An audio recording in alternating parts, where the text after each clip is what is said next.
from 1968 now, that's when the law was passed to provide sites. And there's just been nothing done in West Glamorgan here now. There's been no site made whatsoever. And every other part of the country's got sites provided for them. They're actually treating the travelling people in Wales, they're treating them just as vermin as far as I'm concerned.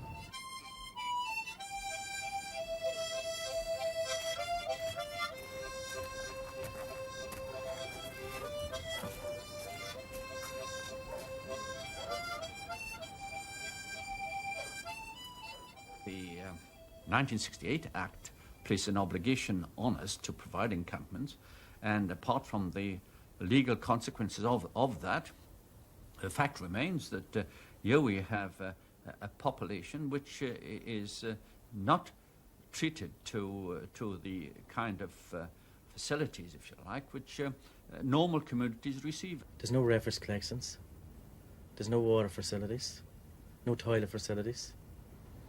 The only electric facilities we have is our generators. The ground is no foundation or nothing in it. Everything just keeps to sink in it. It's hard with my family to live here. We've no facilities, nothing like that. We've had the council out so many times, they've been going to tell us they're going to do this, they're going to do that. Come out to say they're going to move you, put you going here, put you going there. But still they keep threatening. Then it comes along about 7 or 8 years ago, they said they're going to make us a site here. We've been waiting for a site ever since. We've had no site. They keeps coming down and promising they're going to build one next month, but they never build one. Now we've been living in false hopes all along. I'm not the only one. There's people at the bottom. There's people across here. We've been years waiting here for a site. They comes along, they builds up our hopes. They tells us they're going to give us something, and then all of a sudden they takes it away. They don't give us an out. There's just nowhere else to go, is there? You know what I mean? If you pull leg at the side of the road, well, the police comes and shifts you on. You see? So there's no other place to go. And you'll settle down any place as long as you're getting left there.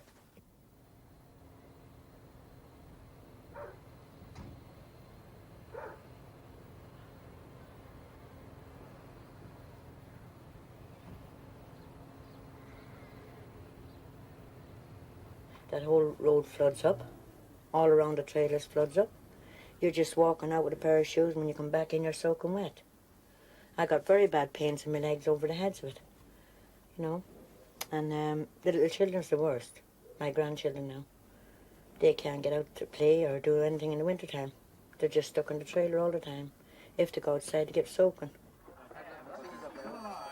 Definitely sound normal. Yeah. Don't be carrying. Don't be carrying because you can hear it. She looks really beautiful. Look at yourself. Stand up straight. You do look good. Did you get it, Teresa? All together, girls!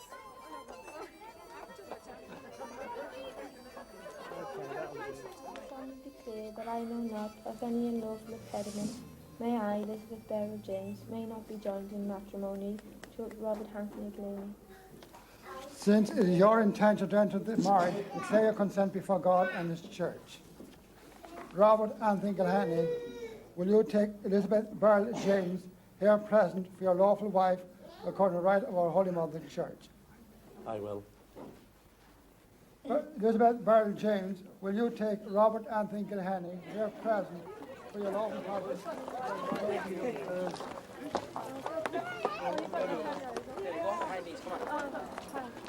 Oh, thank you. Excuse me. Can I kiss Robert, we have a replay. Absolutely.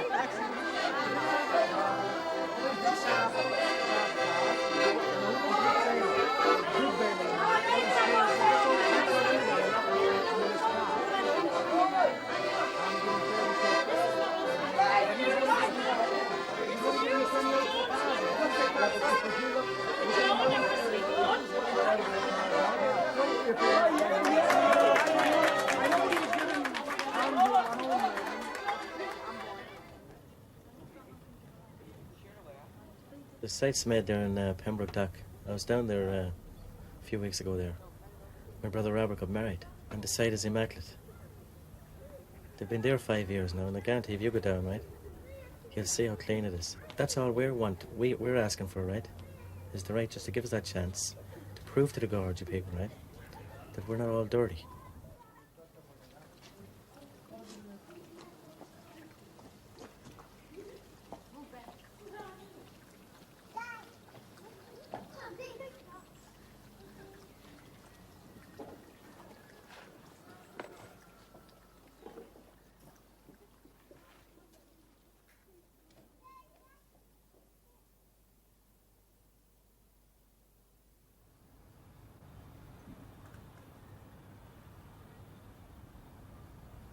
Should have had sites here for West Glamorgan.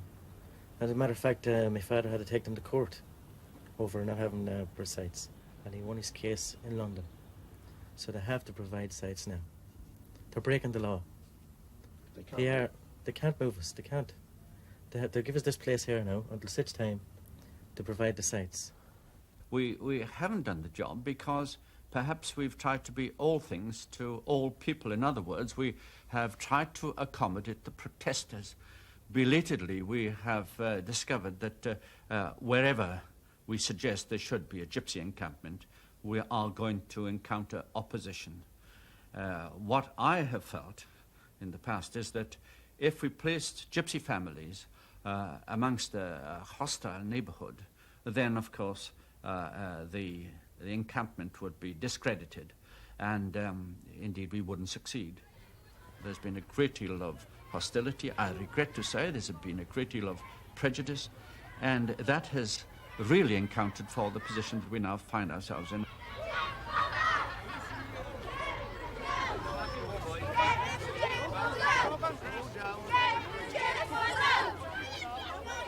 Until 10 years ago, I saw very, very few gypsies.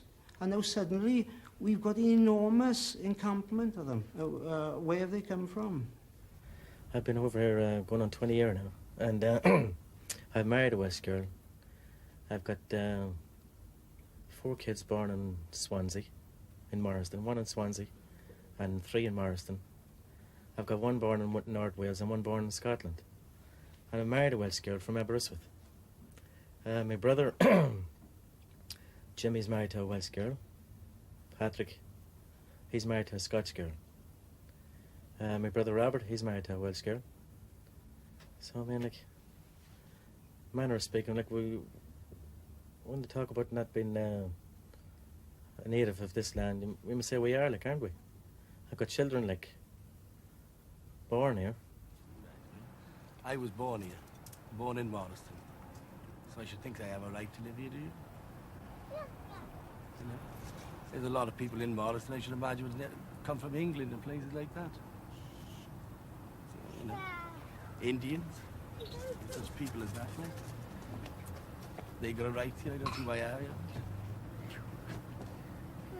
I was born here, lived all my life here. So I should think maybe we should do something about it. Make a site or something for us. So we can send these kids to school and that.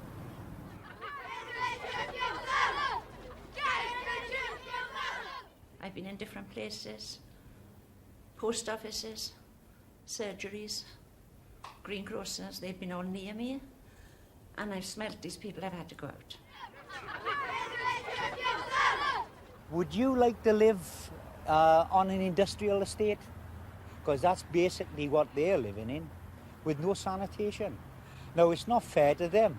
If you suggest to me that there is a danger to the health of the community, where you have families without refuse collecting, without the elementary amenities which communities enjoy, if you are suggesting that, I will readily agree with you. In fact, I have addressed public meetings, unfortunately, very hostile public meetings over the years, in which I've pointed out that this is something that they all have to recognize is a consequence of not having properly organized gypsy encampments.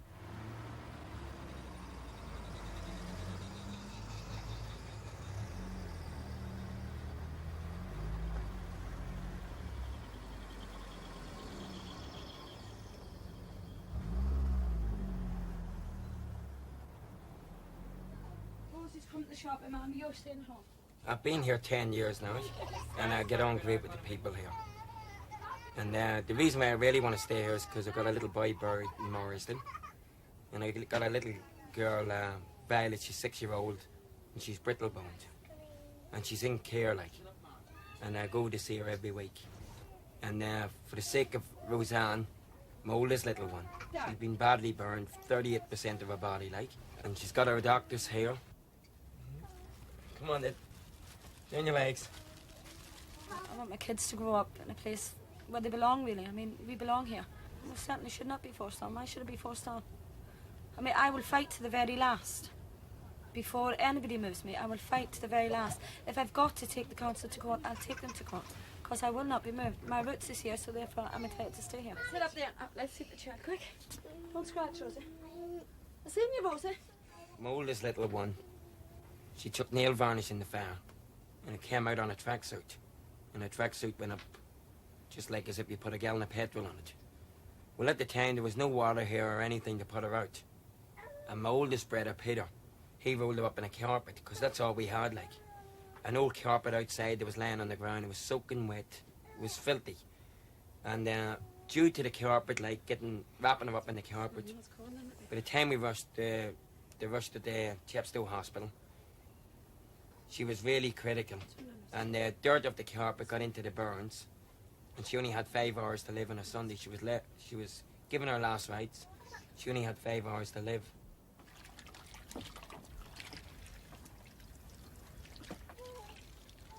Now, the one fire point is, it's right down at the very bottom of the road here, like you can probably see that yourself where they've connected the tap to. Well, that's no good to us, like, I mean, when this caravan went in fire, like, not this one, the one that we were in then, when that went in fire then, right, we had more or less had to run down the road then to try and get water, but that time it was too late then. I mean, it could have caused a lot of deaths. I mean, if the other caravans had to be closer to ours, all the caravans could have went up. I blame the council for that, over not having us water here. Fire points or something where you could run for water if a caravan does go. As you know, caravans goes up very quickly, like the ones in Britain Ferry, where them 3 kids got burned to death. There was no water there at the time. Swansea Sun News at 10, Alison Smith. 3 young gypsy brothers died early today when fire engulfed their caravan home at Britain Ferry. David Merchant reports. The brothers, aged between 13 months and 3 years, died despite efforts by their grandmother to save them. The 3 were asleep in their caravan on the illegal site at Britain Ferry when their home suddenly burst into flames. I'm a freelance environmental health officer, and I was asked to get involved after the fire where 3 children died to have a look at the conditions on the site, particularly the means for fighting fires and for raising alarm if there was a fire. And I was, well, there aren't any, basically. There is some supply of water, but very minimal, not enough. And access to the site's appalling. There's no proper arrangements for the vehicles to get on to fight the fires. And there's no other appliances for fighting fires at all on the site. Basically, there's no facilities you would expect to go with the site, sanitation, or water supplies, refuse disposal, anything. It does mean that if there was a chance of saving any of the children by limiting the fire itself, fighting the fire with a fire extinguisher, something like that, and somebody getting in there to save the children, yes. That chance was there, and because there was no appliances, that couldn't be taken. The obligation for providing gypsy sites falls on the counties. And strangely enough, the servicing of those sites falls on the districts. We are a district authority, we're a collection authority, and in normal circumstances we do collect household waste from house dwellers. The situation where there is a permanent caravan site, yes, we also collect from a permanent site. The very nature of the transitory nature of the site really makes it very difficult to really ascertain whether it is our responsibility or not. Well, there aren't any facilities that you would require or should be required or should be provided on a site. That is absolutely disgusting. The site's been there a long time. Even if it's only a temporary site, there should be some of those facilities provided. And they should have been provided not long after the site was being used. Certainly should be provided now.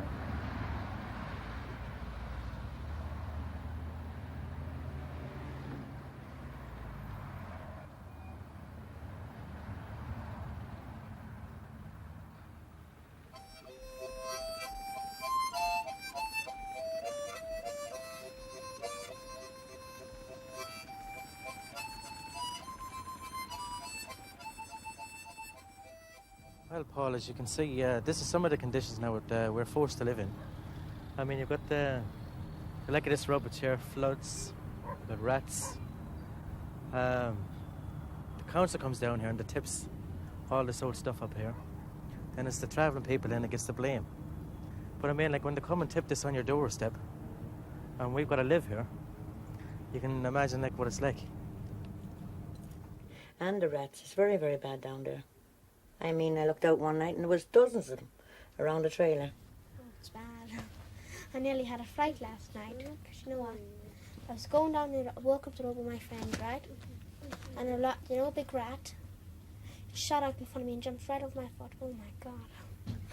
I nearly had a heart attack. So I standed there for a minute and it was not a run. There's two of them running across the road. They must have been chasing after each other. Oh God, I nearly died.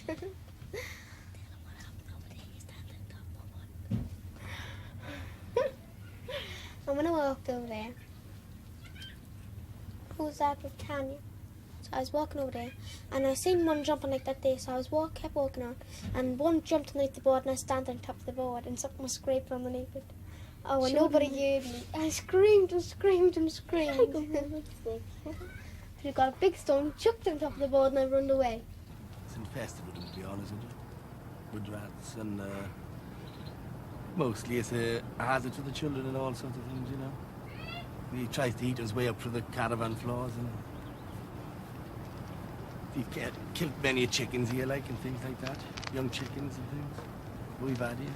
Well, a lot of the dump is done with the residents and houses as well down here. And the council have been known to dump some stuff down here now and again. If most people had to live in the conditions we have, we'd all be the same, I can imagine. The council don't provide no sort of bins or anything for us, right? There are no facilities, no services, and because of that, people have to manage it in a fashion that we don't. No access to water, or access to water is limited, no lavatories, and so that makes life, I'm sure, difficult, and despite that, the standards of hygiene and the care of their children is excellent. Well, we try to keep them clean, like as clean as possible. You know what I mean? But when you're washing down a trailer with cold water, like I mean to say your hands is... You get this rheumatism, isn't it? Rheumatism you get in the hands. Painful afterwards, like. And it's very, very, very hard, like, to get things done. But we try to keep them as clean as possible. But if we had a clean place, like, we could keep everything nice. And ourselves nice. Because we just go like tramps when we're down there. Because a lot of outsiders think you're dirty people, but that's not true, is it? It's not true. Do you know that the gypsy people is maybe cleaner than what the gorges is? You know what I mean? Because there's a lot of things that the gorges will do that we won't do. We will not wash our dishes or anything like that in places that they wash their face or clean their teeth or... You know what I mean? We won't do that. We keep a special dish for our dishes.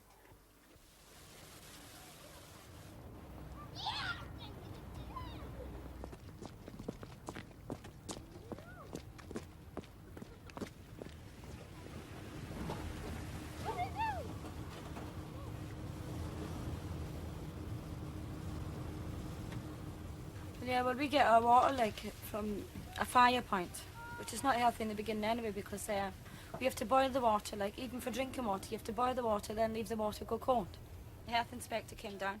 He took a sample of the water from the tap, and he took another sample then from my chun outside, like the chun that carried the water in, and he said the water wasn't fit to be drunk. He said it wasn't fit for human consumption. They are no better and no worse than anybody else. Some of the caravans are extremely clean, they're very well cared for, they're decorated, and they're obviously very well looked after, and the children likewise are very well looked after. I don't think they carry diseases any more than anybody else does. Give me joy in my heart, I pray. Give me joy in my heart, keep me praise until the end of the day.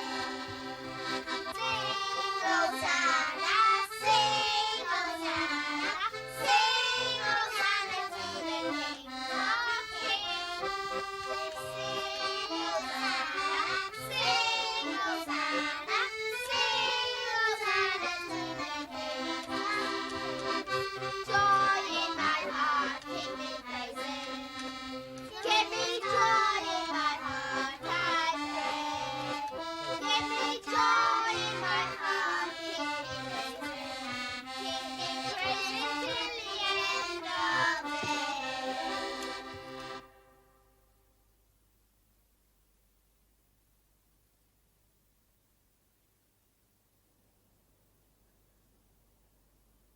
I've tried several times myself to have the children put to the local schools, but no success there.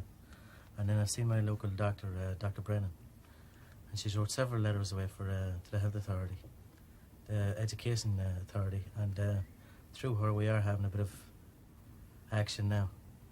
I wrote in June, and I wrote again in July, having had no reply to my first letter. I sent a copy of my first letter in with the second letter. I still had no reply. Then, about a month before the beginning of term, I phoned. I phoned one member of the education department.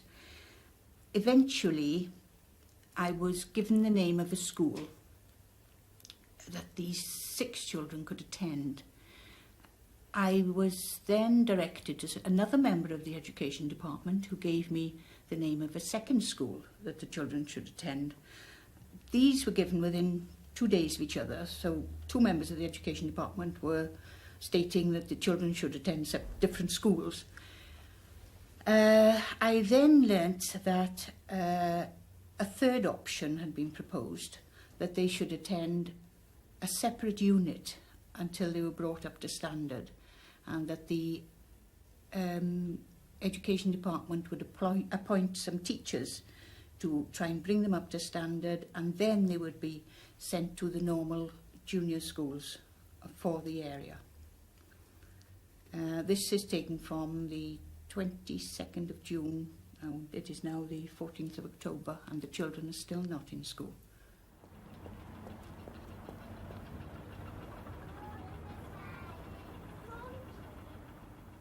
Tanya, do you know what 2 and 2 is? Good girl. Can we have you speaking up a bit? Oh. Good girl. Jean, do you know what 5 and 5 is? 10. Alicia, well, I'll try you with one more because you're very bad today. What's 2 and 2? 1. No, not right. Alicia, I think we'll have to give you a bit extra more and we'll have to learn you more sums. That's very good for the day. Tanya? It's been 14 years now that I've been down here now, right? My children has only had 6 months education in all of that time. And my eldest now is 12 and a half. And I mean, in her time now, she's only had 6 months education. And the only way I could have done that was to take her to Wellspool, move to Wellspool to get her educated. Because the school that they were in here now was a very, very bad school. They had no proper facilities, no toilet facilities. The children wasn't allowed to integrate with the other children. It was very, very bad. As if I goes away, say, for a couple of weeks, holiday that, well, say now like Welshpool or that, they'll take them in straight away. They get a bit of education. If I go, say, up to Manchester for a couple of weeks, they'll take them into a school there, they'll educate them for a couple of weeks. Now when they're just starting to get to learn to read and write, or learning something, you come back here, and automatically it just stops. And I went up to the first school on the road here. And I asked her, would she take the kids in? 3, was it? 3. 3 that time. 3 of them. And she said no, she didn't take any children from the Morganites. So she wouldn't accept them. So then I went up to the other school at the Father Morris's, School Road. And I tried there, she refused me as well. For a minute she thought I was somebody out of the houses. So when she heard I was from down here, she refused me. Say if tomorrow morning I got a house in Marston, right? And so I moved me and my family into it. Now automatically the school board would insist that my children go to school. So I get my children, I bring them down to this school here in Marston here, and I put them into it. The teachers wouldn't reject. The pupils, probably the parents, are not reject, because I'm living in a house, they'd be in school. I'm still the one family, I'm staying here, they won't get education here. So why is the difference if you're being in a house, they'll go to school, and they're being down here in the Morganite, they won't go to school? Every education committee has got to educate travellers, and it actually specifies travellers, gypsies, Yeah. whether they're there temporarily or permanently. See, The law is crooked somewhere, isn't it? The last Education Act was 1980, and that's when it said that every parent had got the choice of choosing the school they wanted their child to go to. And as far as I understand it, the idea is that you, as a parent, you take your children to the school that you think is right for them, and you say, I want my child in. Now, if they say no, you can ask them why. They may or may not tell you. And they should then tell you where the education office is, and you then go up there. And then they refuse you. And you ask them for a letter saying why the school of your first choice wouldn't take your children. And that education office is supposed to direct you to the next nearest school. And if it's more than 2 miles away and your child is under 7, then you should get free transport. Yeah. If it's over 7, it's got to be 3 miles away. But if it's a dangerous walk, then you ought to be entitled to free transport anyhow. We want to know, is this time, is it going to be different? Are our children going to be allowed to mix with the children at playtime, use their toilets, because they weren't even allowed to sit in the main dining room with the kids. They weren't having mates, we had to pick the kids up 4 times a day. But now they've stated that they will give the children mates. But we want to know, is it going to be like before? Because if it is, we don't want that. Did you ask them if it was going to be like it was before? No, Yes, I asked them, and they said it was going to be entirely different. There was one lady there, a very, very nice lady, and she said it was going to be entirely different. She was taking the whole thing in hand herself, and from what I could see of her, like, she seems to be genuine enough. So will they be eating with all the other children or not? No. They'll They'll still be separated. Uh-huh. You know what I They'll mean? eat in that little room. Their meals will be fetched up to that room, like, and they'll eat in that room. It'll be something like South Africa where they have the blacks and the whites separated, you know, and there's like this, or this is supposed to be a free country, you know, opportunity, you know. And what they're going to do now, they're going to put the travellers on one end and the people of the town on another side. And What we really want is equal rights for our children, right? We don't want no more for our children, or no less, than what a Gorgia wants for his. That's all we want. And that's enough, isn't it? Yes.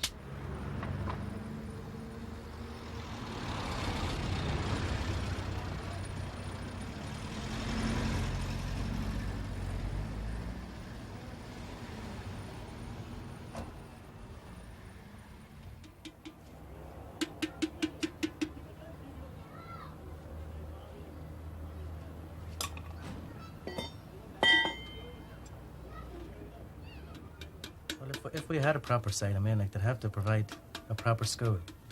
I'd give them a chance where, like, when I was growing up, like, I used to only get maybe a day here, or maybe a week there. I mean, like, as a matter of fact, things was better then.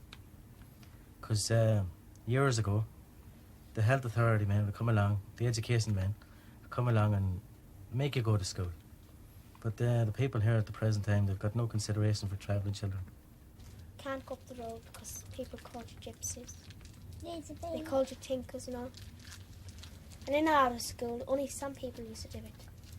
So hoping this next school we're going to, nobody will do it. I don't want to be treated like a gypsy. You know, I want to be treated like any bit of human.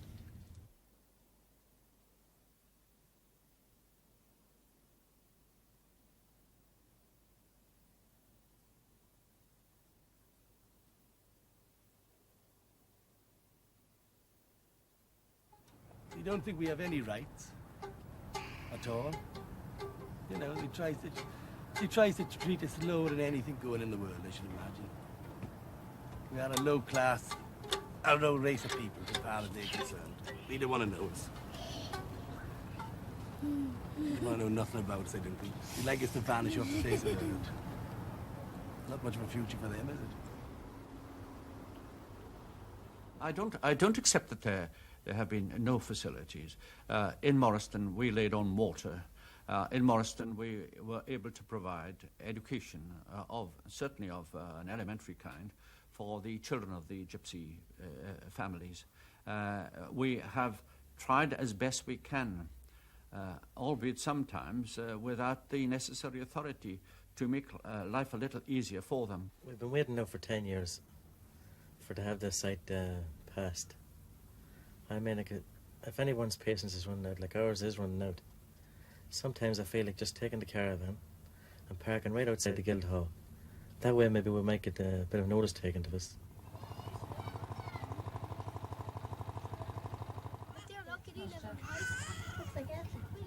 That is it. No, it's Kathleen and Jackie. Kathleen. Is you Violet? There's me with my curly There's, hair. there's Jean, look, the back. There's Jean. There's Eileen. That's you, Jean. Did you bathe? Yeah. call us tinkies and gypsies and all, and tramps, and tells us to get away from the houses. Peter Gilheaney is a gypsy, or perhaps a bloody tinker, depending upon their disposition. To his local council, he is an Irish itinerant. To the government, he is a person of nomadic habit. To his friends, he's a traveller. Good morning, sir. Have you any old scrapper? 10 years ago now, you can see my children, they were only very, very small, right? And I mean, like, I've got a girl now, 12 and a half. And, I mean, like, we're still waiting for the sites. After 10 years. I mean, is it going to be like this in another 10 years' time as well? Never think that was 10 years ago, Margaret, would you? I mean, look, when you really think about it. You still haven't used lost any weight. Shut up. God almighty, it's surprising. The gypsies have always had right on their side since 1968.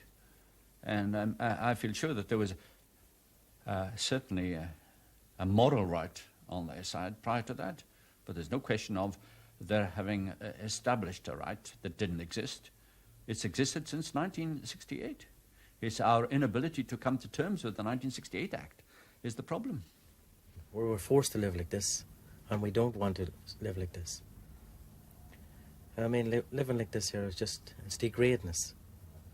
And there's got to be something done about it pretty soon.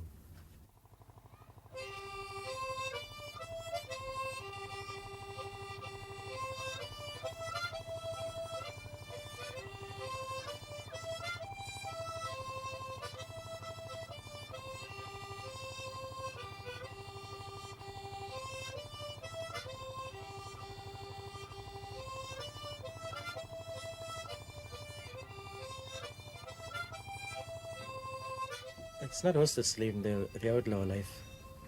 I mean, we're prepared to pay rates, whatever demand on paying whatever it is, right?